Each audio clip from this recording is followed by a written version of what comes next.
The massive council spire on Centaurus Prime gleamed in the light of three suns as Ambassador Alara Chen's small ship approached. The structure stretched toward the sky, a symbol of the united power of 127 spacefaring civilizations. For the first time in history, a human would walk those hallowed halls. Alara checked her simple gray uniform one last time. Earth's leaders had debated sending her an elaborate diplomatic dress, but she had insisted on something practical. Humans were newcomers to the galactic stage. Better to appear humble than to try too hard to impress beings who had mastered interstellar travel thousands of years ago. The ship docked with a soft hiss. Alara took a deep breath, straightened her shoulders, and stepped through the airlock. Waiting for her was a tall, thin alien with pale blue skin and 4 arms. 2 of those arms were crossed in what Alara recognized as a gesture of impatience. "I am Ziktal of Rigel," the alien said in slightly accented English. "I have been assigned to guide you to the council chambers." Alara smiled and extended her hand. "Thank you. I'm Alara Chen, Earth's ambassador." Ziktal looked at her outstretched hand with something like disgust before turning away. "Follow me, human. The council doesn't like to be kept waiting." As they walked through gleaming corridors, Alara tried to engage her guide. "This is my first time on Centaurus Prime. The architecture is beautiful." "This building is over 8,000 years old," Ziktal replied without slowing down. "Your people were still living in mud huts when it was built." Alara kept her face neutral. "That's fascinating. We have much to learn." "Yes," Ziktal said flatly. "You do." They passed aliens of every description, some with multiple limbs, others floating in bubbles of liquid, a few that seemed to be made of living crystal. All of them stopped to stare at Alara, some pointing and whispering to each other. "Is it common for new species to join the council?" Alara asked. Ziktal made a sound that might have been a laugh. "You misunderstand, human. Earth is not joining the council. You have been summoned to appear, that's all." "Summoned? I was told this was a diplomatic meeting." "It is diplomatic in the sense that we are speaking to you at all." Ziktal stopped in front of a massive door. "The council rarely concerns itself with species as young as yours." Alara frowned. "Then why? You will find out soon enough." Ziktal pressed a hand to a panel and the door slid open. "Remember to bow to the Supreme Arbiter. Speak only when spoken to, and try not to embarrass yourself too much." The council chamber was a vast amphitheater. Hundreds of seats rose in tiered rings around a central platform. Most of those seats were filled with beings of all shapes and sizes. Their quiet conversations stopped as Alara entered. All eyes and other sensory organs turned toward her. "Proceed to the central platform," Ziktal whispered. "And remember to bow." Alara walked forward, feeling the weight of all those stares. The chamber was silent except for the soft sound of her footsteps. She reached the platform and looked up at the highest tier, where sat a being with metallic gold skin and eyes that glowed like stars. She bowed deeply. "Greetings, Supreme Arbiter. I am honored to stand before the Galactic Council." The Supreme Arbiter studied her for a long moment. "Ambassador Alara Chen of Earth," the being said, its voice somehow both soft and powerful enough to fill the entire chamber. "You stand before the oldest and most respected governing body in the known galaxy." "The honor is mine," Alara replied. A sound rippled through the chamber, a collective chuckle. "Honor?" The voice came from her left. A squat reptilian creature leaned forward. "What do humans know of honor? Your species still fights wars over patches of dirt and invisible borders." Another voice joined in. "I heard they haven't even united their own planet." "Is it true they still burn fossil fuels?" asked a being that seemed to be made of pure light. The Supreme Arbiter raised a hand and silence fell again. "Ambassador Chen, you may be wondering why Earth has been invited to address the Council today." "I am curious, yes," Alara said carefully. "It is a courtesy," said the Supreme Arbiter. "A formality, before we vote on the implementation of a quarantine zone around your solar system." Alara blinked. "A quarantine? I don't understand." "Of course you don't," said the reptilian creature. "Allow me to explain. I am Gorn, Minister of Security. My department has been monitoring Earth since your species split the atom. What we have observed is concerning." Gorn pressed a button and a hologram appeared above the platform. It showed images from Earth's history, nuclear tests, environmental disasters, wars, riots. "Your species is volatile, Unpredictable, Gorn continued. You develop technologies faster than you develop the wisdom to use them. You are already experimenting with faster-than-light travel, despite barely understanding its principles. That's not fair, Alara objected. These images show our worst moments, not our achievements. We've made great progress in what? Interrupted a tall insect-like being. In destroying your own ecosystems? In creating weapons that could wipe out your civilization? In sending out signals to the cosmos without considering who might be listening? Laughter rippled through the chamber again.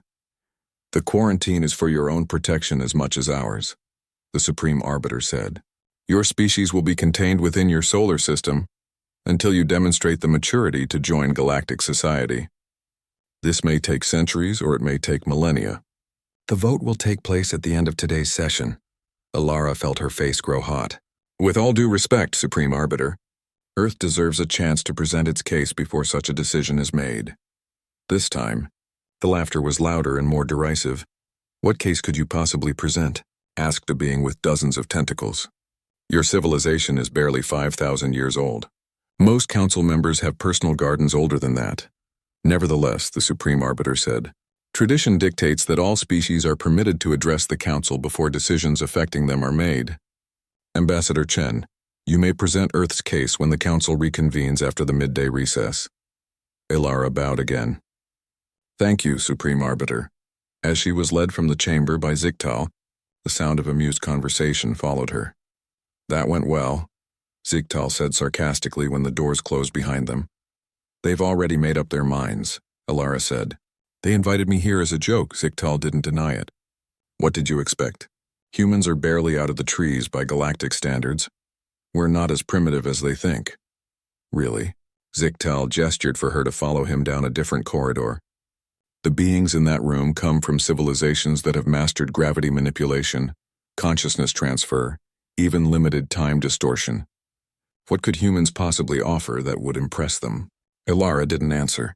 She followed Ziktal to a small room with a view of the planet's violet sky. You can wait here until the council reconvenes, he said. There's a food synthesizer if you need sustenance. It should be programmed with human requirements. Thank you, Alara said quietly. Ziktal paused at the door. Some advice, human. When you address the council again, don't try to change their minds. Accept their decision gracefully. It will be better for Earth in the long run. After he left, Alara stood at the window looking out at the alien landscape. The council's mockery stung, but it wasn't unexpected.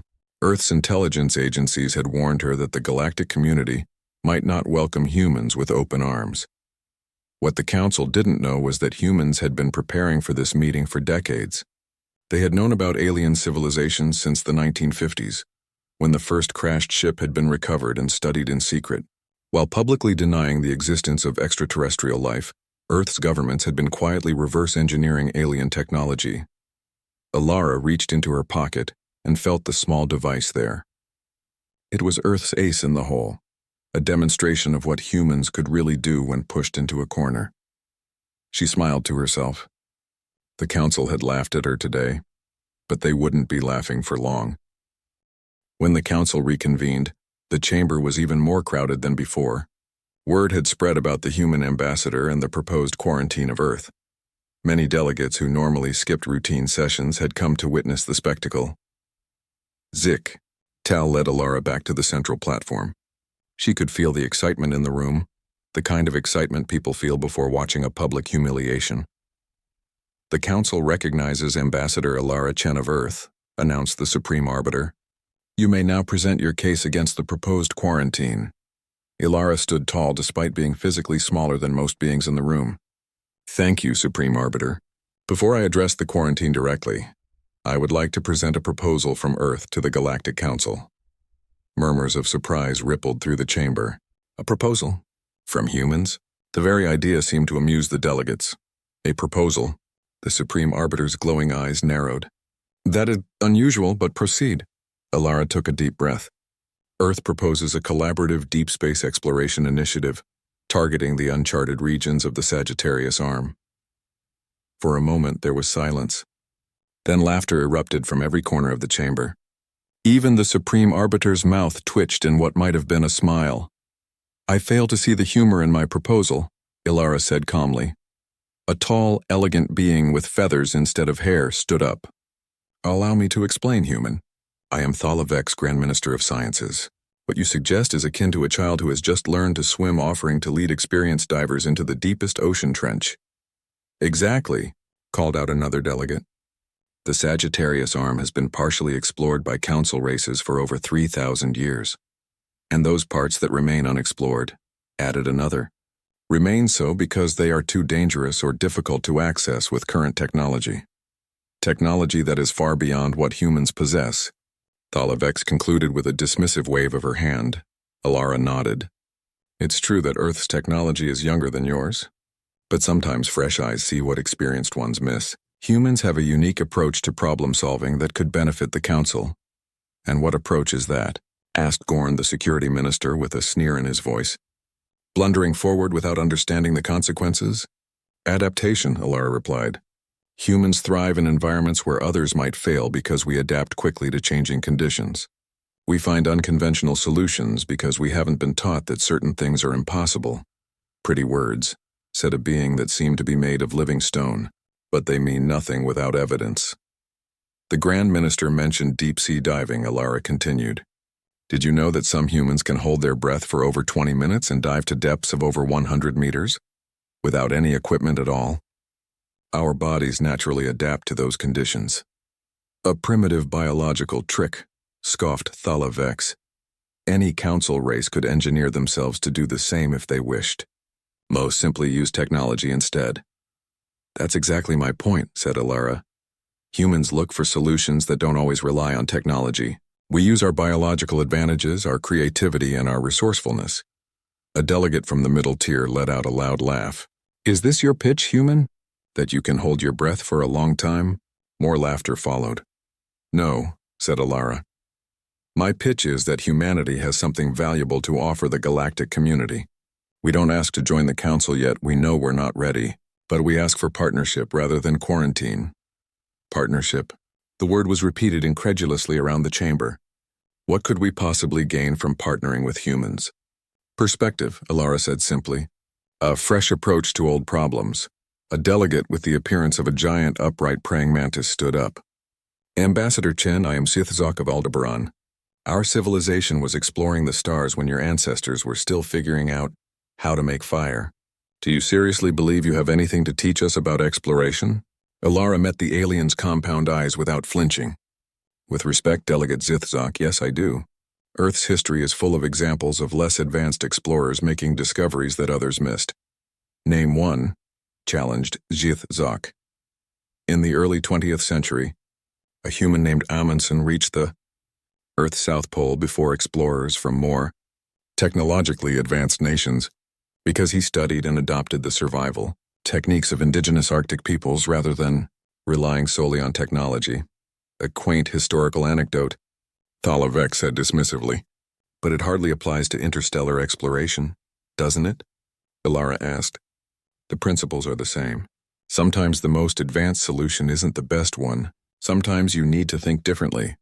And you believe humans think differently than the 127 species represented in this council? The Supreme Arbiter's voice held a note of curiosity beneath the skepticism. I do, Ilara affirmed. Humans have a unique combination of traits. We're curious to a fault. We take risks that more cautious species might avoid. We see patterns where others see only chaos. You also start wars over resources that could easily be shared, pointed out Gorn. You pollute your own planet. You create artificial divisions among yourselves based on trivial differences. Yes, Ilara acknowledged. We're flawed. We make mistakes. But we learn from them, we grow, and we never ever give up. A ripple of conversation passed through the council chamber. Some delegates seemed to be considering her words, but most were still amused by the human's audacity. Let me be specific about our proposal, Ilara continued. Earth has developed a new approach to deep space scanning that we believe could detect phenomena that current council methods might miss. What kind of approach? Asked Thalavex, clearly skeptical. Our scientists have found a way to detect quantum fluctuations in subspace that might indicate the presence of dark energy. Concentrations. Impossible, scoffed Thalavex.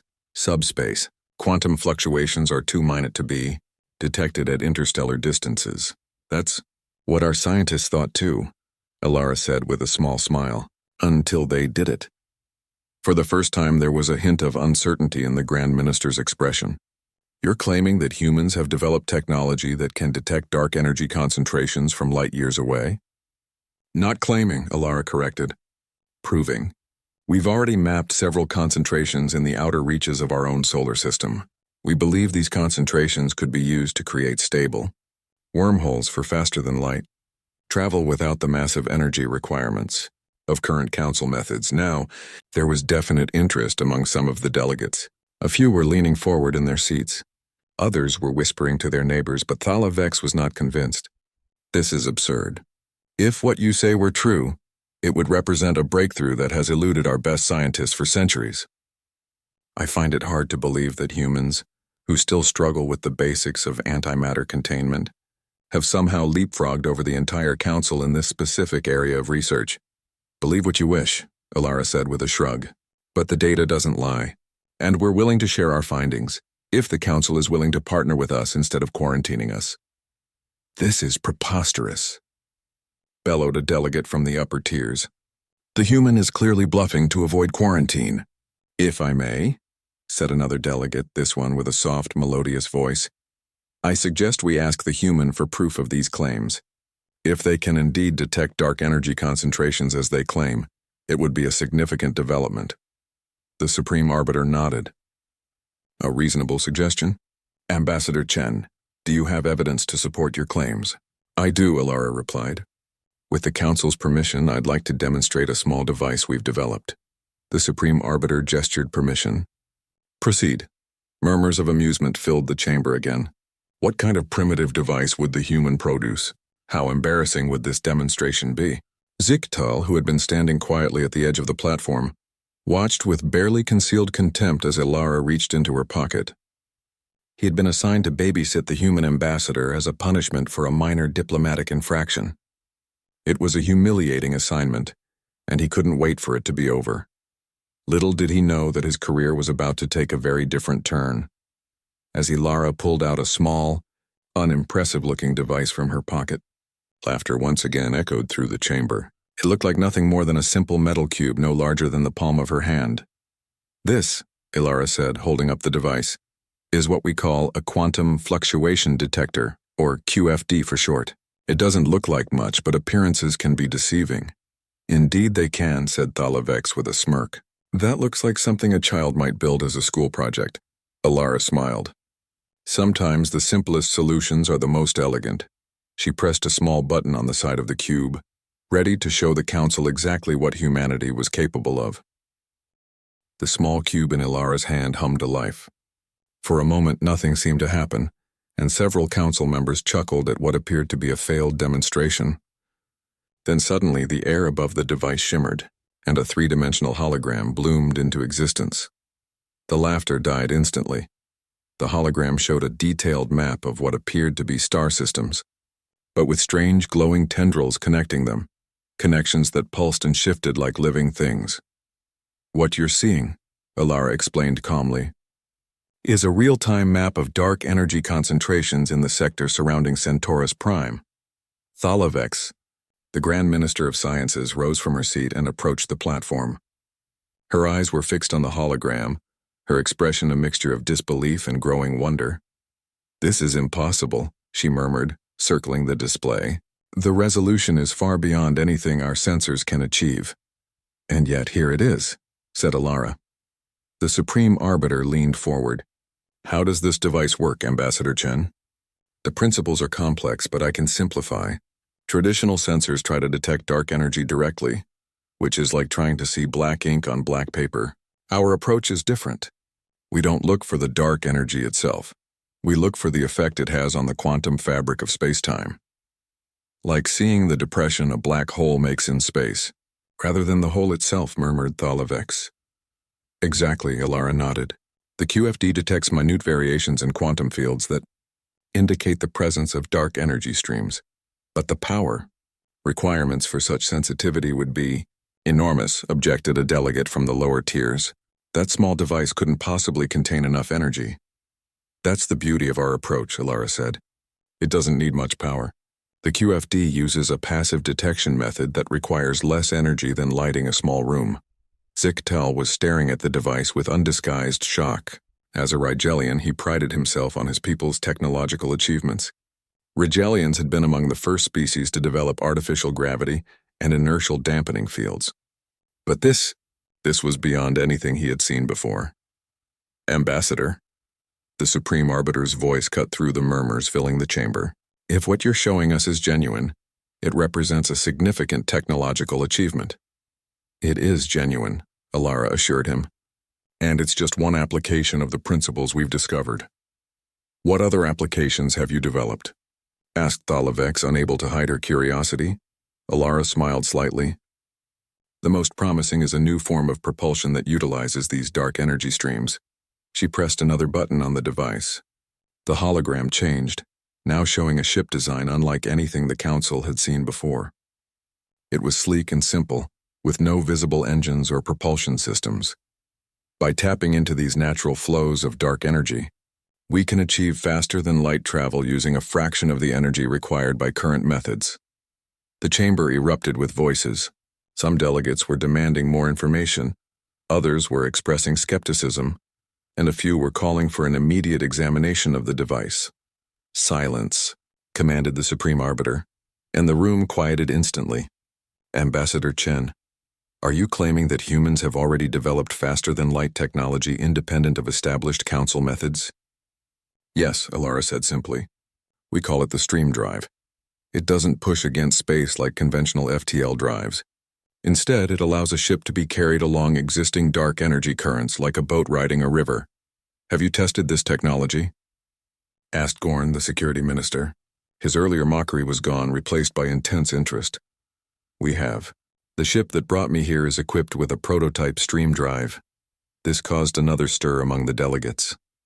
They had assumed the human had arrived on a transport provided by the Council. Impossible, said Gorn. Our sensors would have detected any unusual propulsion systems when your ship docked. Would they? Ilara asked. The stream drive leaves no energy signature when it's not active. It appears to be a conventional ion thruster to standard scanners. Zichtel stepped forward. Supreme Arbiter, with your permission, I can confirm whether the human ship has unusual technology. I escorted Ambassador Chen from the docking bay.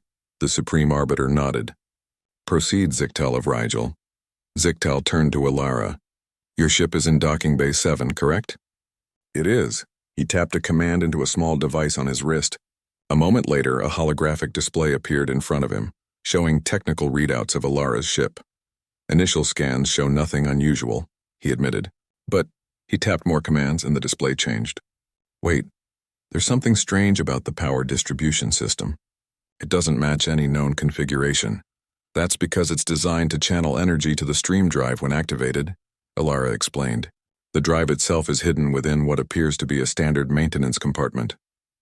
Clever, murmured Thalavex. She turned to the Supreme Arbiter. If this technology is real, it could revolutionize interstellar travel. If, emphasized Gorn, we have only the human's word and this demonstration, which could be an elaborate hoax. I assure you it's not a hoax, Alara said, but I understand your skepticism. That's why we're prepared to share our research with the Council, under certain conditions. You are hardly in a position to set conditions. Human, scoffed a delegate from the upper tier, aren't I? Alara raised an eyebrow. The quantum fluctuation detector and the stream drive are just 2 of 17 breakthrough technologies we've developed in isolation. Technologies that could benefit the entire galactic community. 17? Repeated Thalavex, her voice hushed. Yes. Including a method for recycling antimatter that increases efficiency by 300%, a neural interface that allows direct mind-to-computer communication without implants, and a process for rehabilitating planets damaged by industrial pollution. The last one caught the attention of several delegates.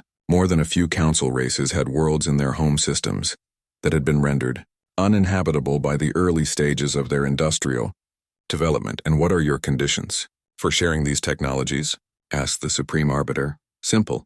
Earth will not be quarantined.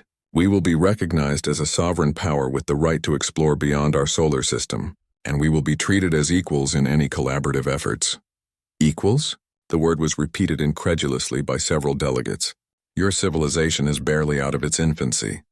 And yet, Ilara said, gesturing to the hologram still floating above her device, we've managed to solve problems that have puzzled the Council for centuries. Imagine what we could achieve together if you stopped underestimating us. The chamber fell silent as the delegates considered her words. The Supreme Arbiter's glowing eyes studied Ilara intently. You've given us much to consider, Ambassador Chen, he said finally. The Council will need to discuss your proposal and verify your claims. Of course, Ilara nodded.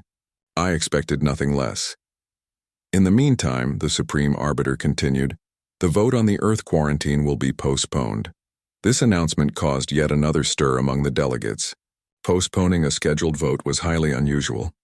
Ambassador Chen will be escorted to guest quarters while the Council deliberates, the Supreme Arbiter declared.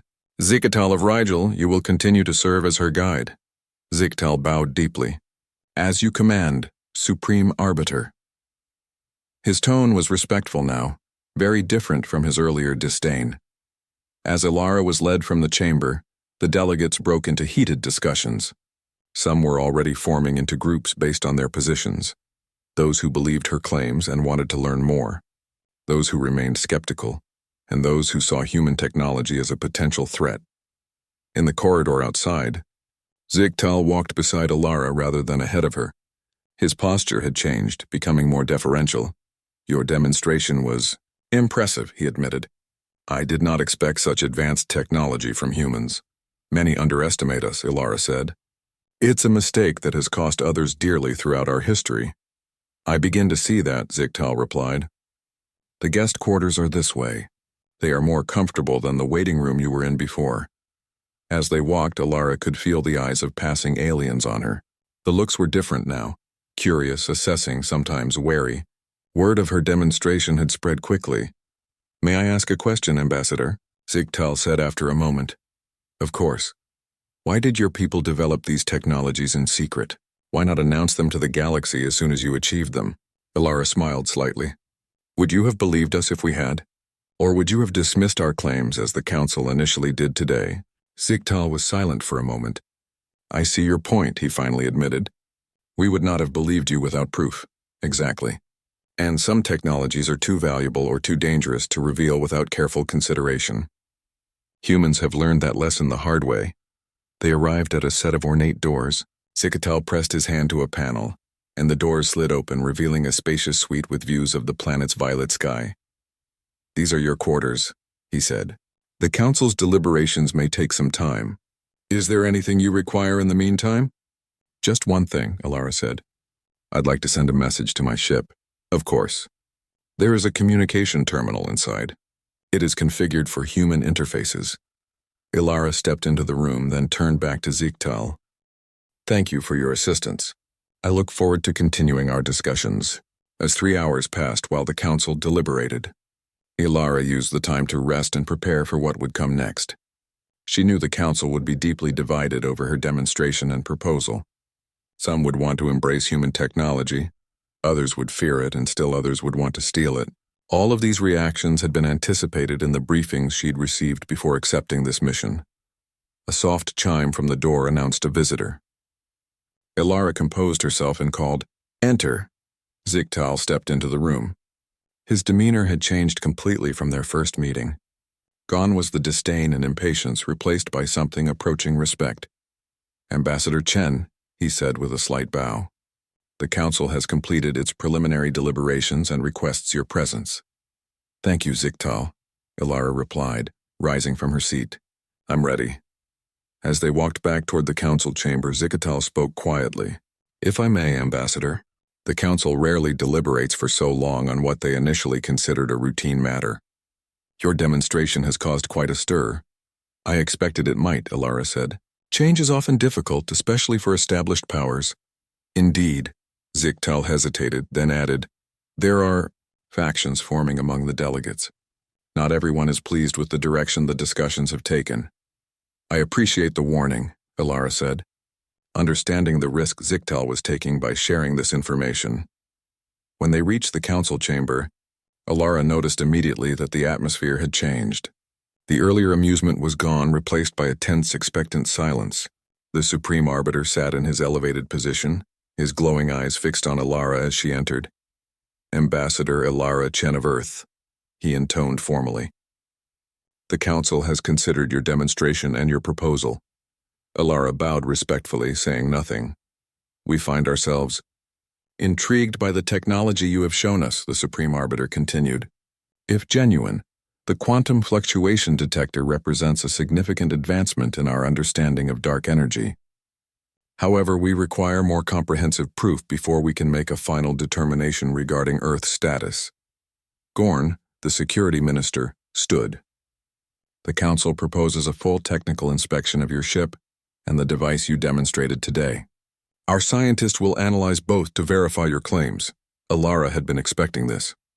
I understand your need for verification. However, I'm afraid I cannot agree to a full technical inspection at this time. Murmurs of displeasure rippled through the chamber. You refuse the Council's reasonable request? Gorn's voice held a note of warning. Not refuse, Alara clarified. Delay. Earth is prepared to share our technology, but only after formal diplomatic relations have been established and proper protections for our intellectual property have been agreed upon. This is outrageous, bellowed a delegate from the upper tier. The human makes extraordinary claims, then refuses to provide proof. I've already provided proof, Alara countered calmly. The holographic display you all witnessed was genuine. The question is not whether our technology works.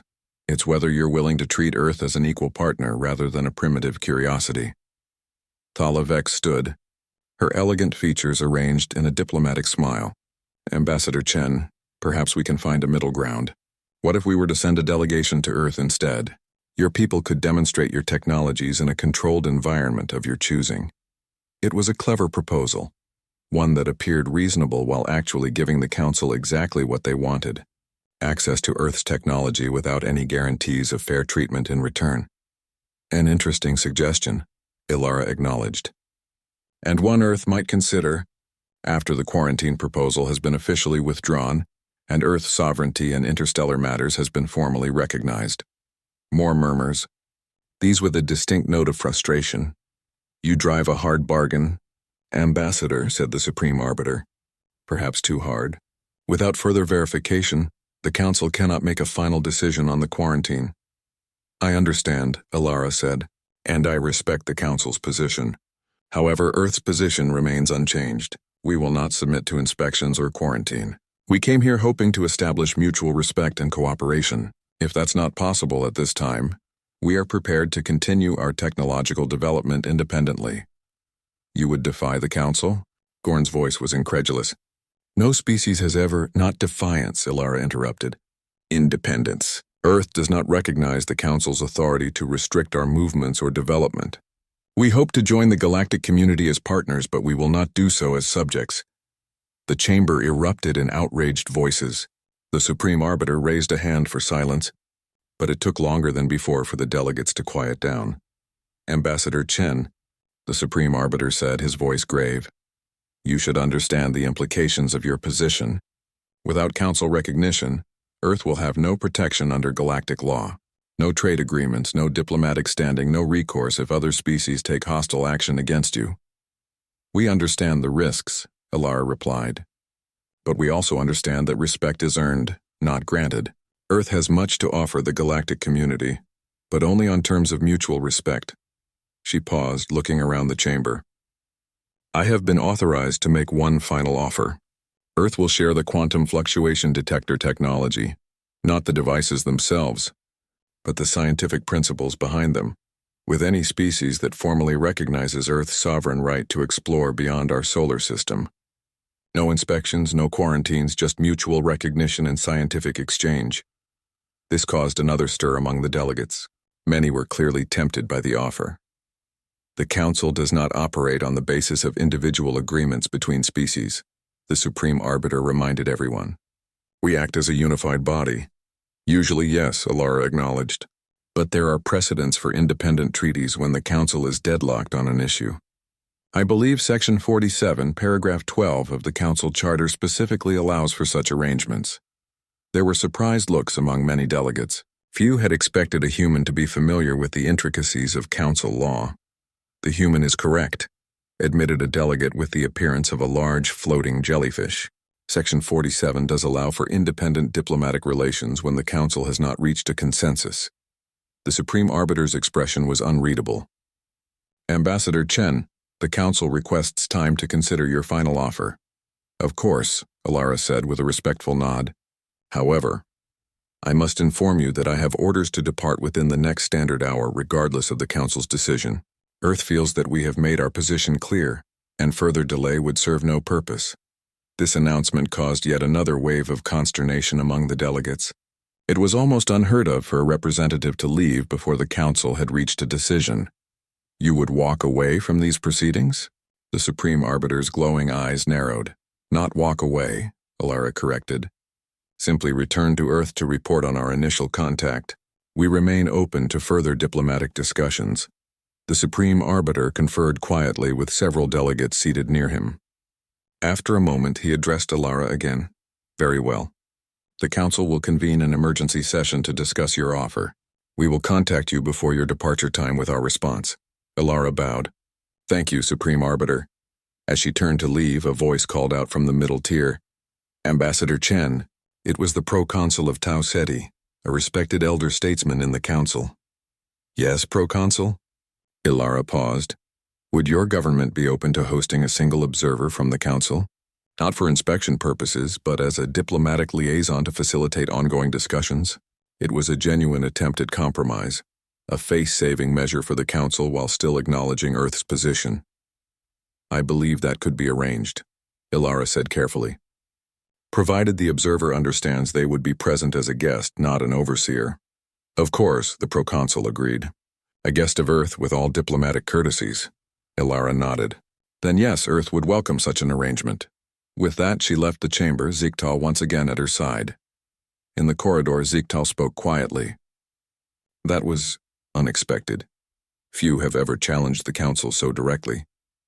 Sometimes the direct approach is best, Alara replied. Earth has no desire to make enemies, but neither will we be treated as children. I understand, Ziktal said. And for the first time, Alara believed he truly did. I will escort you to your ship now. As they walked through the corridors of the Council spire, Alara noticed a change in how other aliens looked at her. There was still curiosity, but also something new. A hint of uncertainty, perhaps even respect. When they reached the docking bay, Alara's small ship waited, its sleek design deceptively simple. It looked like a standard diplomatic transport, but as she had revealed, its capabilities were far beyond what its appearance suggested. This is where we part ways, Ambassador Chen, Ziktal said formally. It has been educational to serve as your guide. Thank you for your assistance, Ziktal of Rigel, Alara replied with equal formality. I hope our paths cross again under favorable circumstances. She turned toward her ship, but before she could board, a voice called out from behind them. Ambassador, please wait. Alara turned to So. 3 council cycles, roughly equivalent to Earth months, had passed since Ambassador Alara Chen's dramatic departure from Centaurus Prime. The ripples of that event continued to spread throughout the galactic community. Zeke. Tal stood at the viewport in his new office, watching ships come and go from the council spire.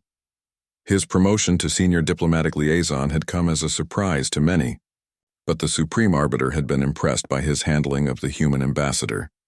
Now he had been given an even more important assignment. A soft chime announced a visitor.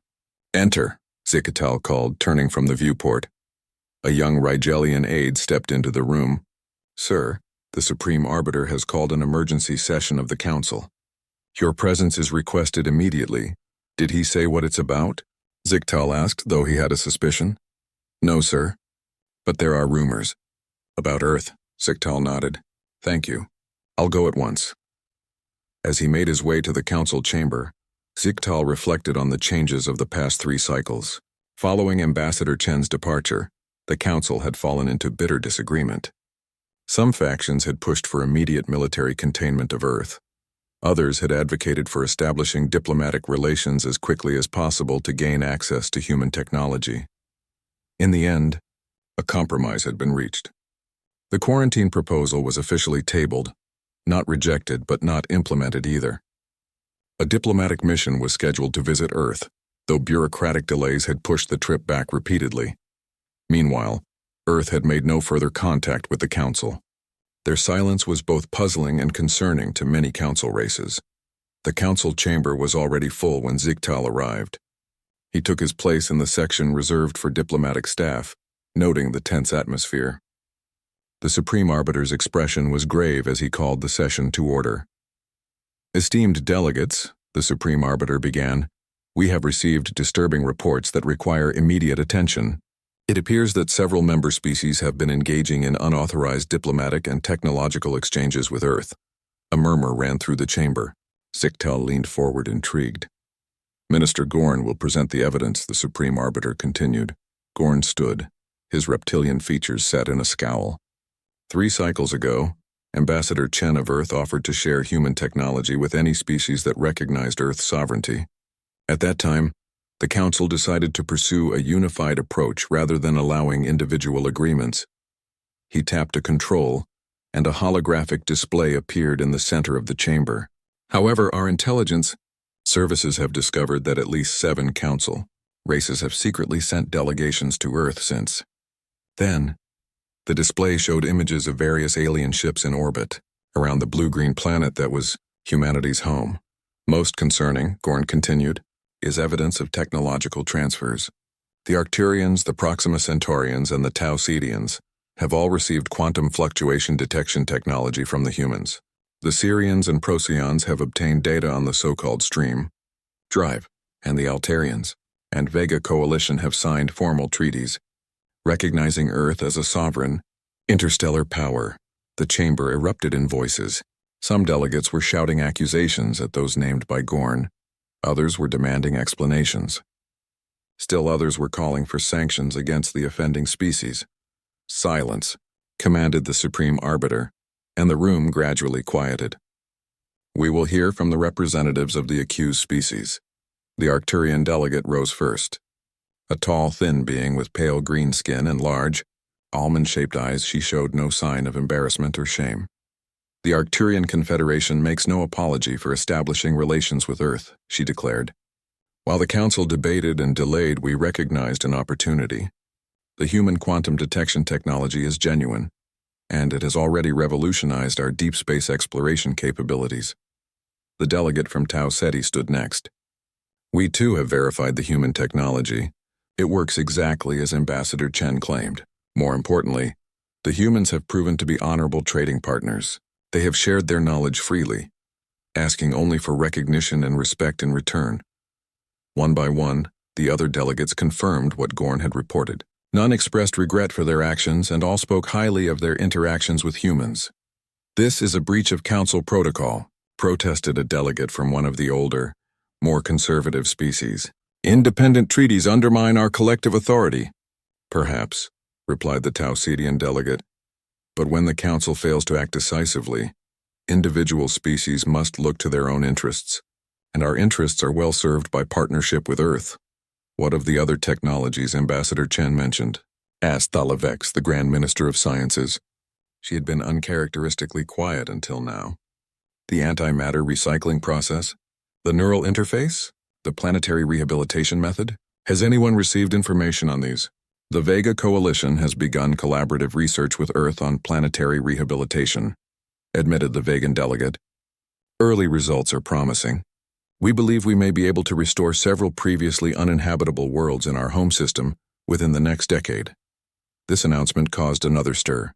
The Vegans had lost 3 planets to industrial pollution during their early technological development, a devastating blow to their expansion.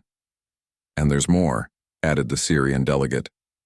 "Earth has formed what they call the Sagittarius Cooperative, with those of us who have recognized their sovereignty.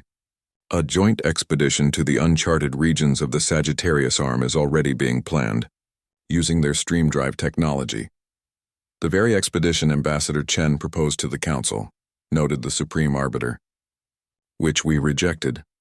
There is one other matter," said the Tau Cetian delegate, his voice serious. "Our scientists have analyzed the human technological approach. It is unique. They seem to solve problems in ways that would never occur to our researchers. Their perspective is genuinely different from ours. Are you suggesting, asked the Supreme Arbiter, that Ambassador Chen was correct? That humans have something valuable to offer beyond just their specific technologies? Yes, the Tao Cetian said firmly. They think differently. They make connections we miss. They try approaches we would dismiss as impractical or impossible, and sometimes those approaches work. Zikatal listened to this exchange with growing concern. He had been assigned to lead the Council's long-delayed diplomatic mission to Earth. But now it seemed that mission might be too little, too late. Earth was already establishing itself as a power in the galaxy, with or without Council approval. Supreme Arbiter, he said, rising from his seat. If I may speak? The Supreme Arbiter nodded permission. It appears we have made a significant miscalculation regarding Earth, Ziktal said. We treated them as primitive newcomers when we should have recognized them as equals. We demanded access to their technology without offering fair exchange. We delayed and debated while others took action. And now we find ourselves at a disadvantage. What would you suggest, Senior Liaison Ziktal? Asked the Supreme Arbiter. A change in approach.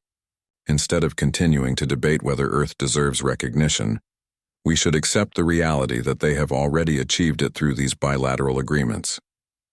Instead of trying to control their development, we should seek genuine partnership, and we should do so quickly, before the Sagittarius Cooperative becomes a rival power to the Council itself. His words hung in the air as the delegates considered their implications. The Supreme Arbiter's glowing eyes narrowed in thought. A bold suggestion, he said finally, and perhaps a necessary one. I call for a vote. Should the Council formally recognize Earth's sovereignty and seek membership for them in the galactic community? The vote was not unanimous, but it was decisive. A clear majority of delegates supported recognition. Even those who had initially been most dismissive of humans now saw the advantage in building a relationship with this surprising new power. It is decided, declared the Supreme Arbiter. Senior Liaison Zikatal will proceed immediately to Earth with a formal recognition of their sovereign status and an invitation to join the Galactic Council as an associate member. After the session ended, Ziktal found himself approached by Thalavex. An interesting turn of events, she said. 3 cycles ago you were escorting the human ambassador as a punishment assignment. Now you will represent the entire Council to Earth. The galaxy is full of unexpected developments, Ziktal replied diplomatically. Indeed. Thalavex studied him. You knew, didn't you? From your time with Ambassador Chen, you sensed that humans were more than they appeared. Ziktal considered his answer carefully. I underestimated them at first, as we all did. But yes, by the end of Ambassador Chen's visit, I had begun to suspect that humans would be consequential. A diplomatic answer, Thalavex said, with a small smile. You will do well in your new role. But tell me honestly, do you think the humans planned this outcome? Did they anticipate that individual species would break ranks with the Council? I believe, Zikatal said slowly, that Ambassador Chen presented a genuine offer of partnership to the Council. When that was rejected, Earth simply made the same offer to individual species. They didn't need to manipulate or scheme. They just needed to be patient and let self-interest do the rest.